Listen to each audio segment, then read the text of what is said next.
Let me get this in. There we go.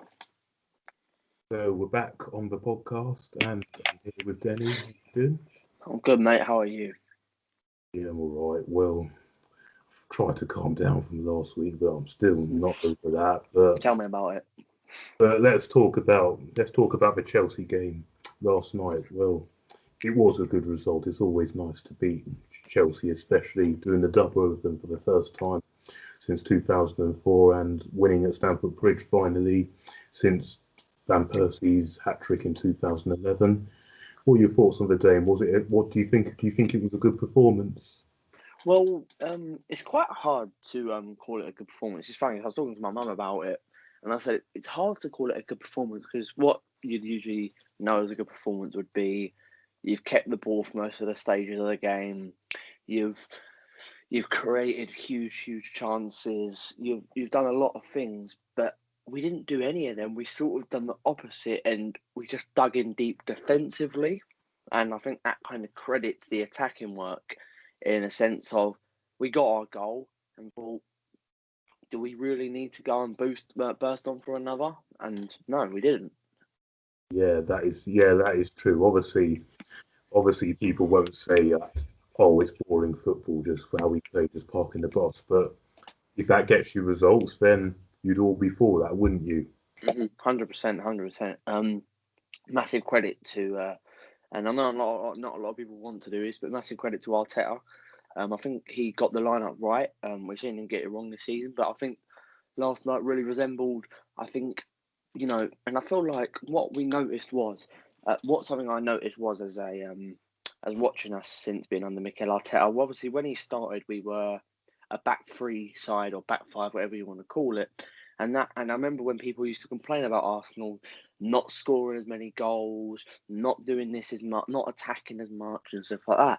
And then Arteta thought, okay, because he knew the players weren't good enough to really play in a four formation. But he thought, you know what, we've won the FA Cup now because I believe we did play a back three in the FA Cup Yeah, final against Chelsea. yeah, we did. And it's like maybe now it's time after that. Let's now go to the back four, let's experiment, and well, I don't really know what answer you can get apart from the fact we're ninth in the league. We're out of all our competitions from the back four, and I think it does obviously play into Mikel Arteta's hands. However, we go back to the back five and we look very strong defensively again.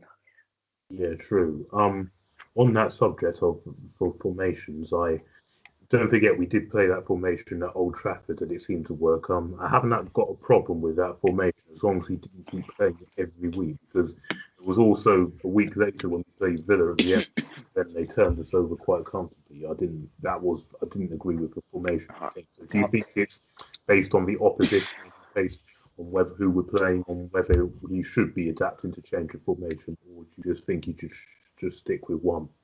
What? well, to be fair, I think sometimes you do have to match the opposition. Obviously, as we've seen Chelsea this season, especially since Tuchel has joined, they have been more of a predominantly a back three side. And I feel like sometimes you do have to match your position in the formations and stuff like that. However, I wouldn't mind if we went into games like the Man City, no, like the Man City, like the Man U, like the Chelseas, and just took it a bit more like, okay, we're gonna have to sit back, we're gonna have to suck it up this game. But the other 30 odd games in the season, I do not or 30, yeah, over 30 odd games in the season, I really do want us to go and have a go. However, sometimes with a team like this, it may not be achievable at points, and I feel like we've seen that a lot this season. Yeah, definitely. One good thing about last night was how good was Smith Rowe. He was brilliant. Yeah, yeah, he's very good, and I actually, you know what, I feel like I don't want Arsenal fans for how good he has been for us in December since December. I don't want Arsenal fans to give him sort of an over credit and sort of overpraise him because I feel like he's still young. He's still got to learn a lot. I feel like there are parts of these games where you think to yourself, could have done this better, could have done that better. But obviously, he's going to grow as an Arsenal player. Hopefully, now I believe the contract there is a 5-year deal. Um, Yes, yeah, sorry. yes, So, I believe there is a 5-year contract, 5-year deal on the table. I actually saw that today by Fabrizio Romano. It's obviously very reliable. I believe there was a 5-year deal on the page, and hopefully that gets signed. Oh, Right, I was just getting something quickly, just getting a drink. no, okay. Yeah. So, like I said, 5-year contract on the table for Smith Rowe, and I think it's very crucial we do get him to stay. Oh, as we are talking, Liverpool have actually just scored their third against Man U, Was it 3-1. three? Was it 3-1? Yeah, Firmino again.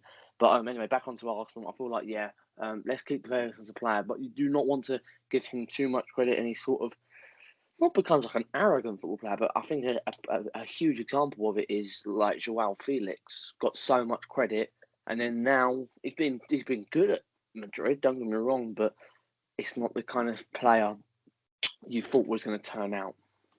Yeah, definitely. Of course, he is still a young kid, so we have to, of course, ease him in, and we have to yeah, be very careful with him. But I would actually say I really do think he has made a big impact this season since he came through in on Boxing Day when we beat Chelsea. So I think it really does sum up what we were missing most of that time through that bad run, a creative player. Because since he's come in, we have created more. And Odegaard also, when he came in January, we have looked better going forward. But yeah, we definitely someone we really need to keep.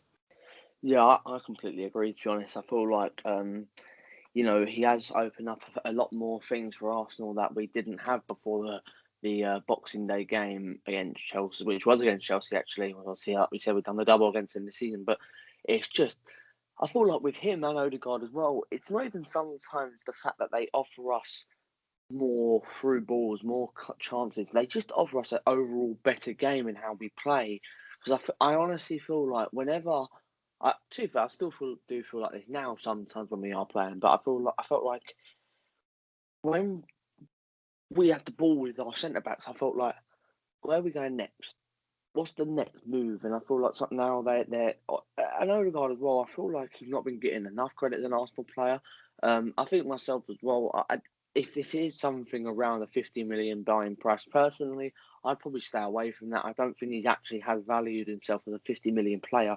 Looks to be a good one, but for me, I'd probably take that as a miss on this occasion. I feel like there is better out there. I just feel like he hasn't lived up to what we would have thought in terms of how many chances he can create. For example, De Bruyne, I feel like is so well based on all what Odegaard does, and he can do that killer pass. And I haven't really seen many of them from Odegaard. We have seen good bits of link-up play. I think the Newcastle game's an example, but overall, I've not been overly impressed by him. But he does do some things that don't get given respect for. So I think that's why we have to give him credit. Yeah, absolutely. I completely agree with you there. Another player I wanted to talk about now. I don't understand this because yes, we need lots of players to go, but Leno, apparently there's lots of talk that he could be off and he's been transfer listed. Now that one I really don't understand because I think he's a top quality keeper. There have been some rumours that the reason he's stalling on a contract is because he wants a proper defence in front of him. But what are your thoughts on the goalkeeping situation? Are you happy with Leno or Honestly, I am more. see him go? Oh, well, honestly, I am more than happy to keep Burnley at Football Club. I feel like I don't know what it is with Arsenal fans. They have very, very short memories. Obviously, me and you have rated him very highly, and obviously we do watch the Yeah, games with each other, and we do rate him very highly. He has had mistakes in his past, but I feel like humans make mistakes, and just because it's a goalkeeper, it gets highlighted out more. That's how I also feel about a lot of players, especially like David Luiz. I feel like he's actually a very good centre back. But people are going to make mistakes in life. It happens. Um, but I feel like Arsenal fans have a short memory of he's been one of our best players for the past 3 years at this football club, and you have to give him a lot more credit.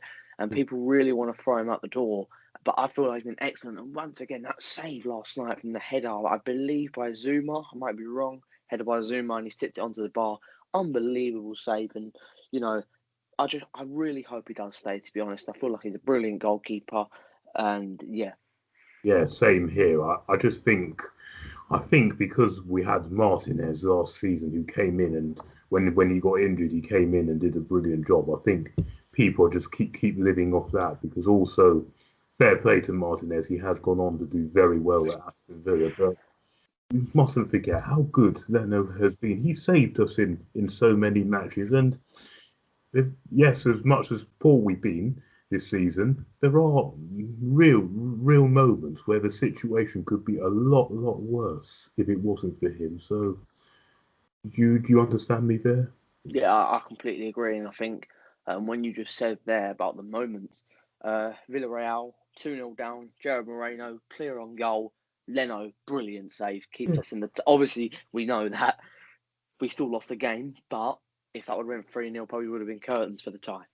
yeah, and also you've got to give Leno credit for yesterday because remember that one-on-one with Havertz. What good Yeah. goalkeepers do, they come out and make themselves big to make it harder for them. So it made it harder for Havertz. That's why his shot was poor. So Mhm. also give credit for that for timing things right. That's, Mhm. Yeah. Completely agree, mate. Completely agree. yeah. So Leno is definitely one we do not want to see go, and I will be really gutted and really. I'm surprised. I'm really surprised by how many people do want him to go. I feel like he's been a brilliant servant for the club and deserves to get another contract. Yeah. Well, he has got 2 years left, and apparently he is stalling on the contract. But the thing is, have we actually entered fresh, proper talks with it? Because the only one that we've actually entered proper talks is Smith Rowe. There's talk of Tierney getting a new contract, Lacazette apparently getting a 1 year extension. So I think what the club are doing is that they're being careful about this time, just not offering contracts for the sake of it, because this is what we accused the old regime of doing. And yes, you could probably say Ozil and Aubameyang, when you give them massive money, they get in their comfort zones, which doesn't help things going forward. So maybe do you think that's a thing? Do you think they've been careful with who they give? Do you think that? Um, Partly yes. I feel like there are sort of a few problems in that at this club about contracts and who they've been given to, how much money they're getting, and stuff like that. But I feel like yeah, we definitely made a progress. I feel like the Aubameyang deal, I believe it was like £250,000 a week. Round I about that, yeah. Yeah, and I feel like, you know what, people are going to be like, oh, now he's gone into his shell. But I feel like from what he even gave us in the past was enough to warrant that new contract, to be honest with you. He brought us, listen, and I remember when Arsenal fans used to say, myself included, we'd probably be in a relegation battle without him. And then he stopped scoring, and where were we? We were in a relegation battle. Exactly, but doesn't that just prove to you that last season you relied heavily too much on Aubameyang, and Yep. this season when he has not And performed, this season is Saka. no one really has stepped up, and I think this is a thing that we've been relying on youngsters so much as Saka, Smith Rowe, and that's probably why, because none of the other experienced people who you want to see step up haven't done so. 100%.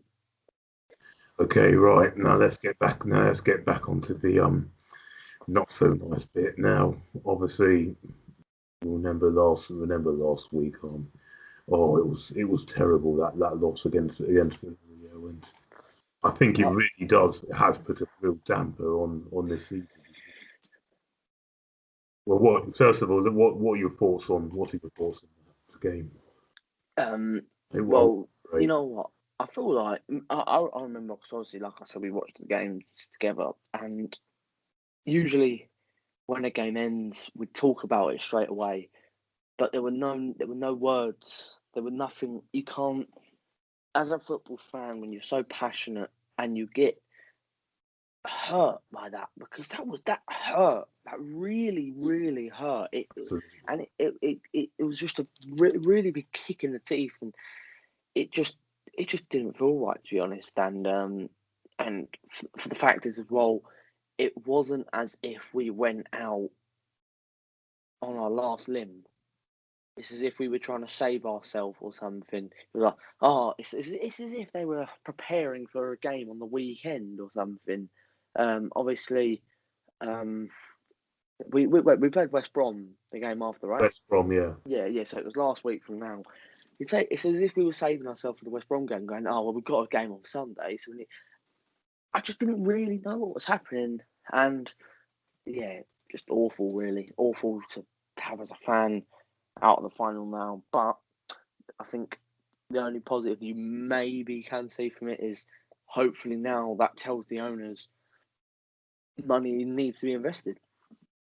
I really, really, really do not trust these owners because the thing is that you hear all these things in the past. That keep hearing Josh Kroenke coming out saying, "Oh, we'll invest," or "We're going to do that." But can you actually believe on what's happened on record? A word he says, because we did say this about when we dropped out the top four, or maybe this will be the kick in the teeth. But so far, it hasn't worked out. Or now that we're going out of Europe altogether, they're losing more money. Do you actually do you actually reckon that will make them wake up? Or do you just think like me? Nah, no difference. Not going to trust them. Well, I definitely don't trust them no matter what they do. I feel like if they put £500 million into this transfer window, I still wouldn't trust them because as a And board, you need. he also said one other thing. He also said one of the mistakes we've made over the years is not engaging with the fans, and we're going to change that. But I'm like, but we've just had a very, very bad loss, Villarreal, which has pretty much killed our season, and we've not heard a word from you. And that's another reason why you just can't go along with what you say. Yeah, I agree. To be honest, I feel like I said, if we get 500 million from them in the summer, I still feel like as a board, you need to be proactive, not just active. You need to have every base covered. And, and when they bought the club, we were at our highest.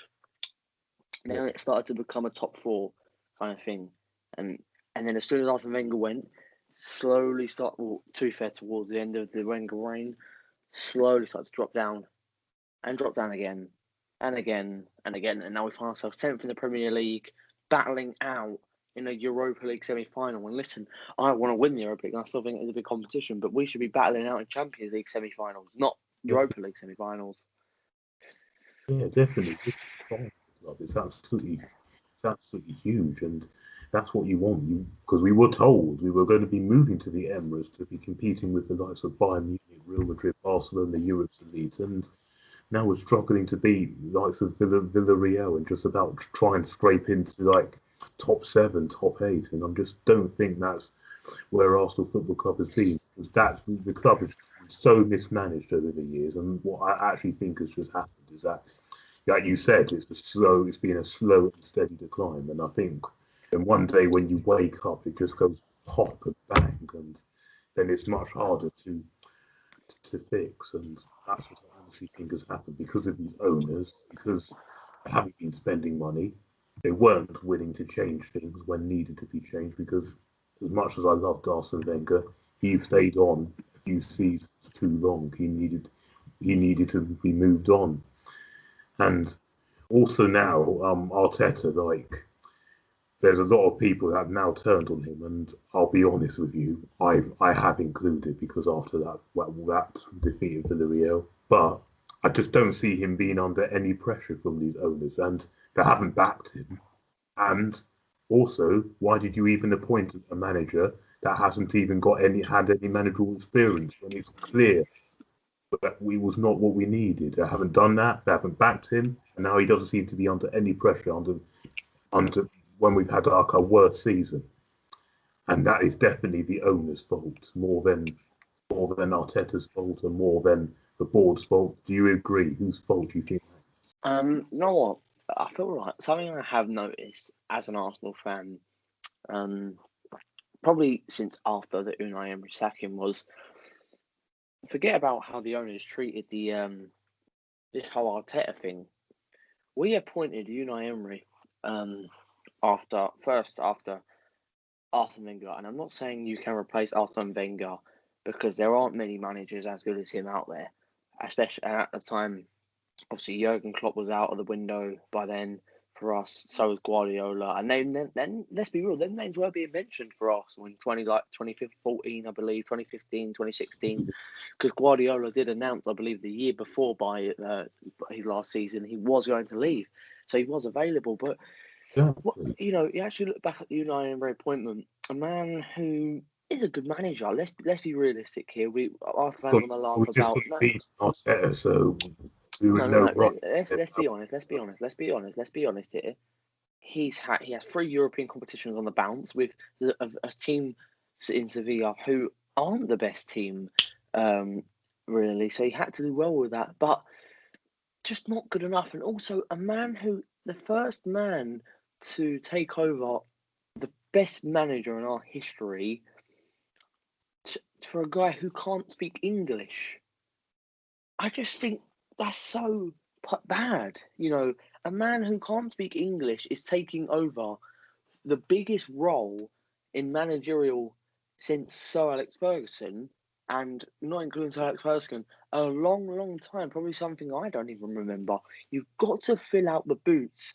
And listen, you look back at that Unai Emery thing now, and as fans, we were excited because as a fan, no matter what you think, you have to back the manager, and you always will. I feel like I don't really want to say this because it will heat up. It even heats up me inside. I think it'd heat up you inside.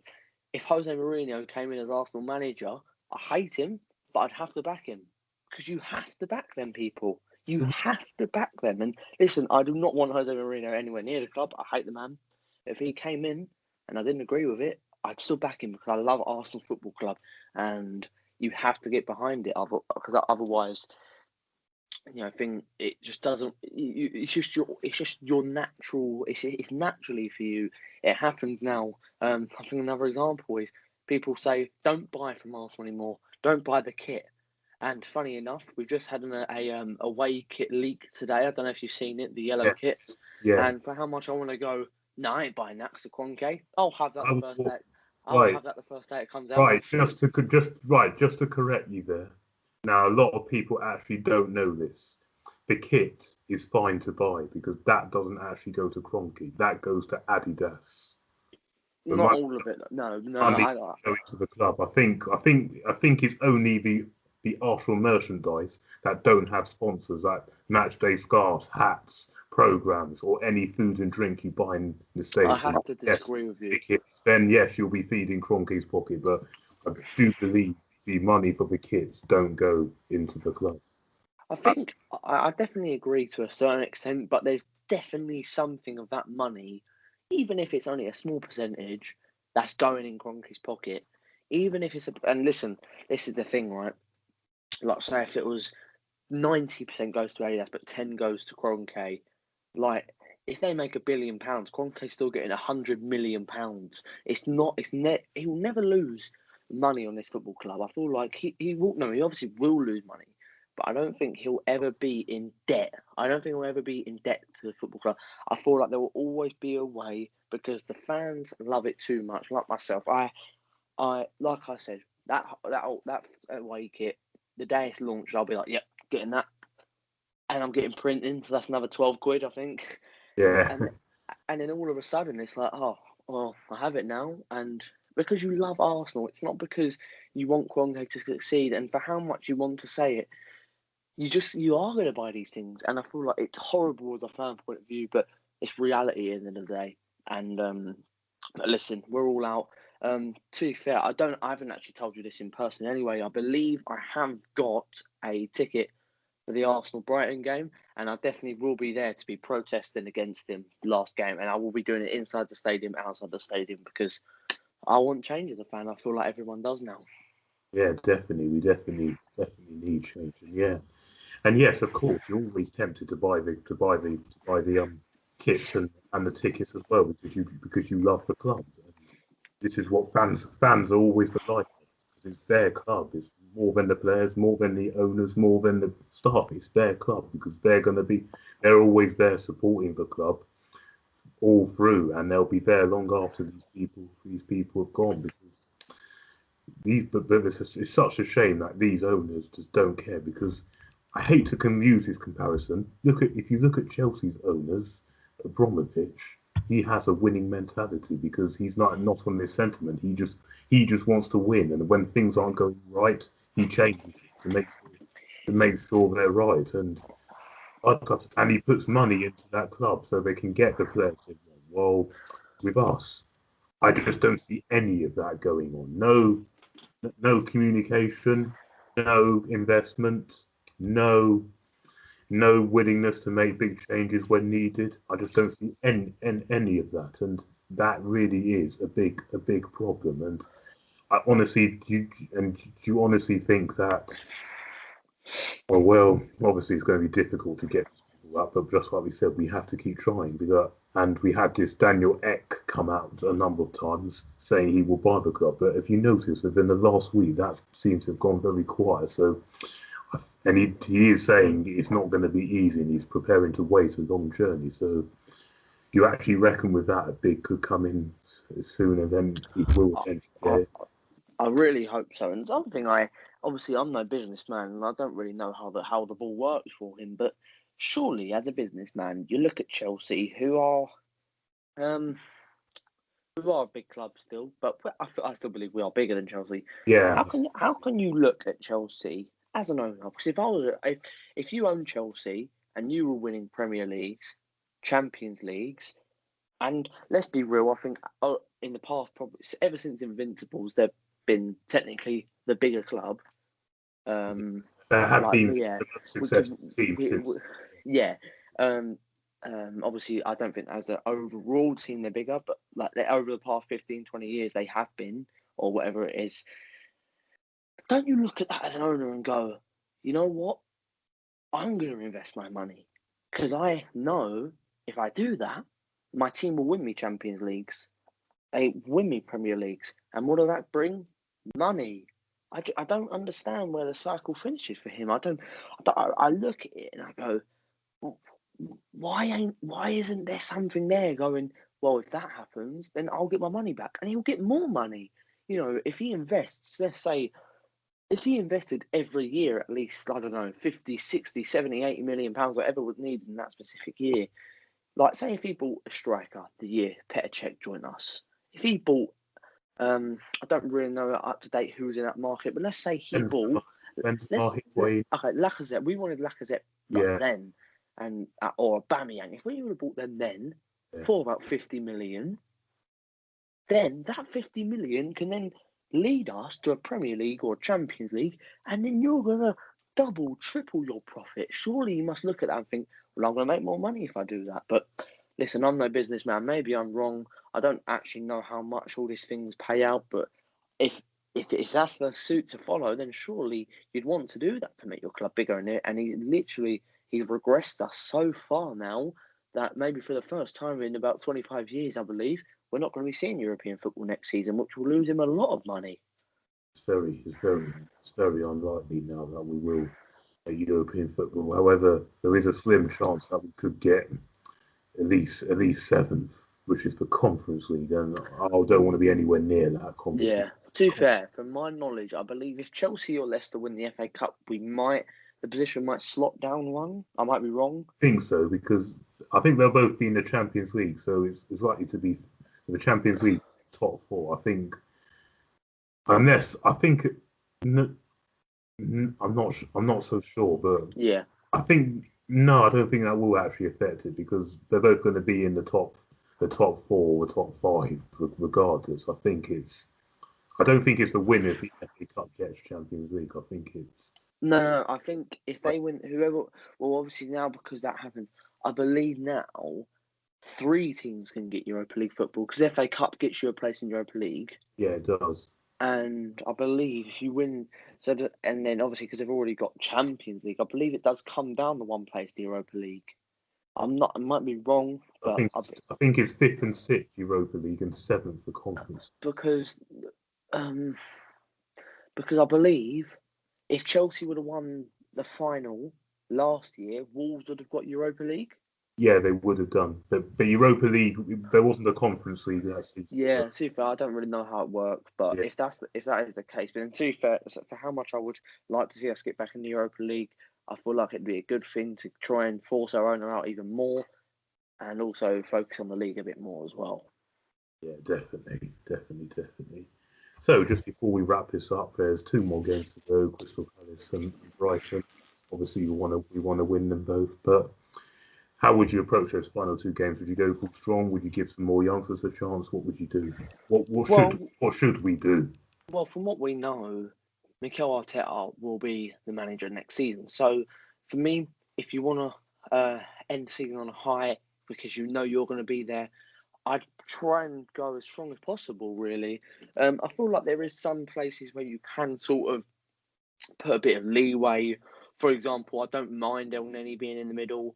I wouldn't mind seeing like a Bellerin out wide. I know it's going to be. To be fair, I'd like to see Bellerin get a nice. I think he will play at the Emirates. I hope he does. He's probably injured, so it's. Oh yeah. Yeah, However, if he's not or if he's fine to play, I hope he gets his last game at Brighton because I believe that will be the goodbye, and we can see him play his last game with fans in the stadium. And yeah, I wouldn't mind seeing like a Matt Ryan in goal. I don't think we can't will play do. against Brighton. He won't be allowed to play. Yeah. But in the Palace game, I wouldn't mind. I wouldn't mind it. I don't think we will. But yeah, and I wouldn't mind seeing maybe a Balogun be involved. I wouldn't say starting, but I'd Yeah, like to see him come. oh, Like to see him come on for the last 20, 25 minutes, half an hour, whatever it is. And yeah, I'll try and go strong, but I don't mind a few little changes here and there. I totally agree.